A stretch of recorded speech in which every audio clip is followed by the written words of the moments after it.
পরোক্ষভাবে অনেকের মাধ্যমে তথ্য নেওয়ার চেষ্টা করেছি। গতানুগতিকভাবে আগের মতো করে এখনো সেই চাঁদাবাজিগুলো চলছে। আমরা যে সিন্ডিকেট বলছি, এই সিন্ডিকেটের সবচেয়ে বড় একটা অংশ যে নিয়ন্ত্রণ করে রাজনীতিবিদরা, এটা নিয়ে তো কোনো সন্দেহ নেই।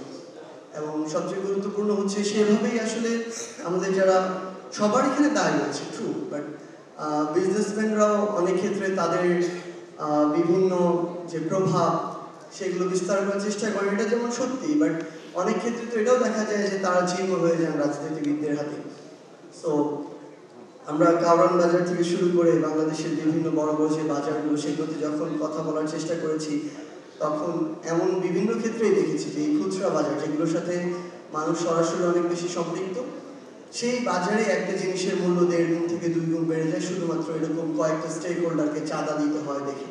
তো তাদের উপস্থিতিটা গুরুত্বপূর্ণ। আমরা আশা করি যে বণিক বার্তা যে আয়োজন করছে, পরবর্তীতে এই আয়োজন তাদের উপস্থিতিতে আরো সমৃদ্ধ এবং কার্যকর হবে।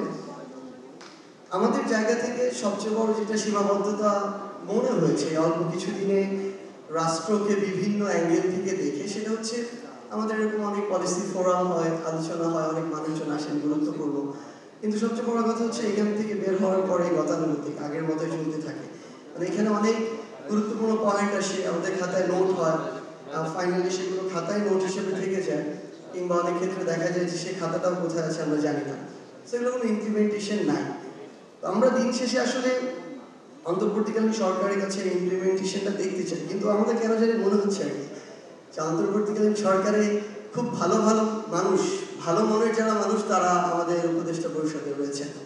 এই জন্য তারা হয় সবাইকে ভালো মনে করছেন বাংলাদেশে যারা আছে, আদারওয়াইজ মনে করছেন সবাই ভালো হয়ে যাবে, কিন্তু এটা তো সম্ভব না।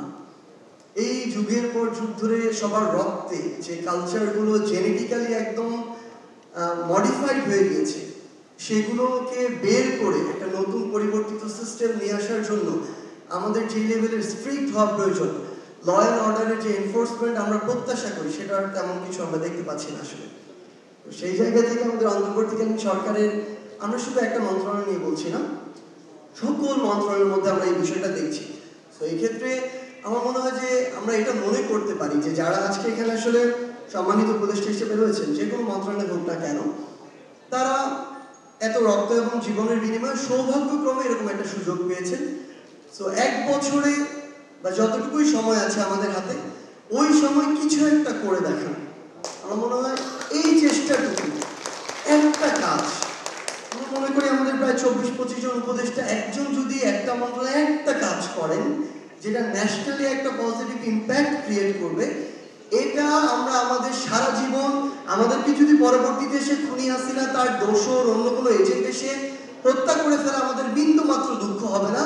অন্তত এটুকু বলতে পারবো যে অন্তর্বর্তীকালীন সরকারের সময়ে 24 জন উপদেষ্টা 24টা সংস্কার করেছেন, যেটা পুরো বাংলাদেশের পরিবর্তনের জন্য সবচেয়ে গুরুত্বপূর্ণ ভূমিকা রেখেছে।